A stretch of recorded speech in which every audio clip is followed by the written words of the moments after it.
حضرت موسیٰ علیہ السلام کا زمانہ مبارکہ ہے، ایک شخص نے اپنے کزن کو، اپنے چچا کے بیٹے کو، چچا زاد کو قتل کر دیا اور خود ہی اس کا مدعی بن کے حضرت موسیٰ کے پاس آیا کہ بتائیے جناب میرے اس بھائی کو کس نے قتل کیا ہے؟ حضرت موسیٰ نے ایک سادی سی بات کی، کیا فرمایا؟ وَإِذْ قَالَ مُوسَىٰ لِقَوْمِهِ إِنَّ اللَّهَ يَأْمُرُكُمْ أَن تَذْبَحُوا بَقَرَةً۔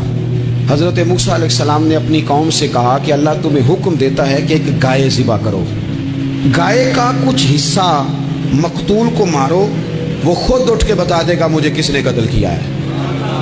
یہ پہلا سپارہ ہے قرآن مجید کا، آپ اس کو دیکھ لیں، یہ آیت نمبر 67 سے شروع ہو رہا ہے۔ تو اب وہ چونکہ ذبح کرنا نہیں چاہ رہا تھا، اس کو پتا تھا کہ مجرم تو میں خود ہوں، وہ ذبح چونکہ کرنا نہیں چاہ رہا تھا، اس سے کہا کہ مارو ایک حصہ گائے کا، اس کو تو یہ اٹھ کے بتا دے گا۔ تو اس نے جواب کیا دیا؟ قالوا اتتخذون ہزوا، یعنی لگا آپ میرے ساتھ مذاق کرتے ہیں، کبھی ایسا بھی ہوا ہے؟ قال اعوذ باللہ ان اکون من الجاہلین، حضرت موسیٰ علیہ السلام فرمانے لگے میں اللہ کی پناہ مانگتا ہوں میں جاہلوں میں سے ہو جاؤں۔ ہر وقت مذاق کرتے رہنا یہ تو جاہلوں کا طریقہ ہے۔ کن کا ہے؟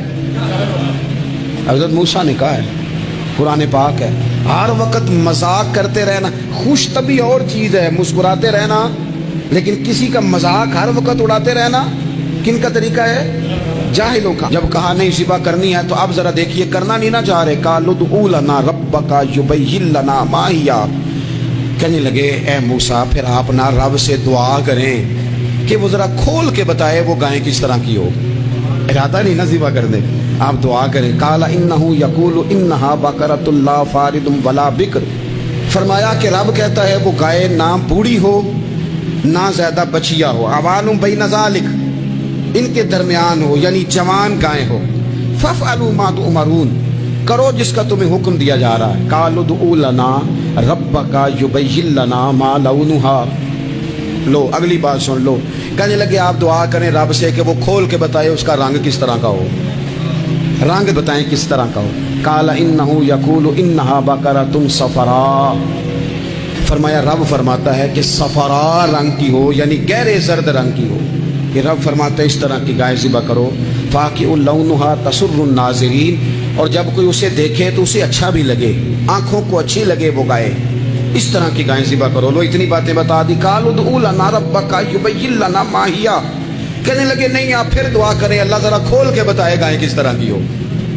ان البقرہ تشابہ علینا، ہمیں ذرا گائیں پر شبہ پڑ گیا ہے کس طرح کی ذبح کرنی چاہیے۔ وَإِنَّا انشاءاللہ لمہتدون، اگر اللہ نے چاہا تو ضرور ہم ہدایت پا جائیں گے۔ پھر اللہ تعالیٰ نے فرمایا کہ قال انہ یقول انہا بقرۃ لا ذلول تثیر الارض، گائیں اس طرح کی ہو کہ وہ کبھی کھیتی میں نہ چلائی گئی ہو، یعنی اس کو کبھی کام نہ اس سے لیا گیا ہو۔ بیل کو لوگ لگاتے تھے نا، جو کام آج ٹریکٹر سے لیا جاتا ہے وہ گائے بیل سے لیا جاتا تھا، تو وہ کھیتی باڑی کے کام نہ اس کو لگایا گیا ہو، ولا تسقی الحرث، اور نہ اس سے پانی نکالا گیا ہو، نہ کھیت چلانے ہل چلانے میں لگائی گئی ہو، اور وہ جو کنواں ہوتا تھا جس کے گرد گائیں گھومتی تھی، تو کہا وہ بھی کام اس نے نہ کیا ہو گائے نے۔ مسلمۃ لا شیۃ فیہا، وہ ہر عیب سے پاک ہونی چاہیے۔ قالوا الآن جئت بالحق، اب کہنے لگے اب آپ صحیح بات لے کے آئیں، اب سوال ختم ہو گئے نا، کہنے لگے اب آپ بات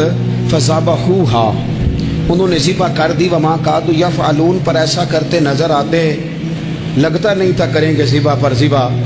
اچھا یہ گائیں پھر ملی کیسے؟ امام خازن کہتے ہیں کہ ایک نیک آدمی تھا، تو اس کا آخری وقت آ گیا، تو اس کے پاس جو کل جمع پونجی تھی وہ ایک بچیا تھی، گائیں کی بچیا ویڑی، اس کے پاس وہ ایک بچیا تھی صرف۔ تو اس نے اس طرح کیا کہ اس کی گردن پر ایک مہر لگائی، اللہ کے نام پر بطور امانت اس نے اس کو جنگل میں چھوڑا، کہا یا اللہ میرا بیٹا ایک ہی ہے وہ بھی چھوٹا ہے، اس کی حفاظت کرنا اور میرے بیٹے کو پہنچا دینا۔ بچہ بالغ ہو گیا، اس کی ماں نے کہا بیٹا جو امانتیں رب کے پاس رکھوائی جائیں نا ان میں خیانتیں نہیں ہوا کرتی، جا کے جنگل میں آواز دے تیری گائے واپس آ جائے گی۔ اس نے جا کے جنگل میں آواز دی کہ وہ جو میرے باپ نے امانت رکھوائی تھی وہ کدھر ہے؟ وہ نشان لگی ہوئی گائیں دوڑتی ہوئی اس کے پاس آئی۔ واللہ خیر الرازقین، جب رب بندوبست کرے، جب اللہ بندوبست کرے تو پھر معاملہ اور ہوتا ہے۔ وہ گائے آ گئی، اب اس نے کیا کیا اس نوجوان نے کہ وہ گائے گھر لایا، ماں سے آ کے کہا کہ اماں یہ تو اللہ نے فضل کر دیا۔ ماں کہنے لگی پتر حالات ہمارے خراب ہیں،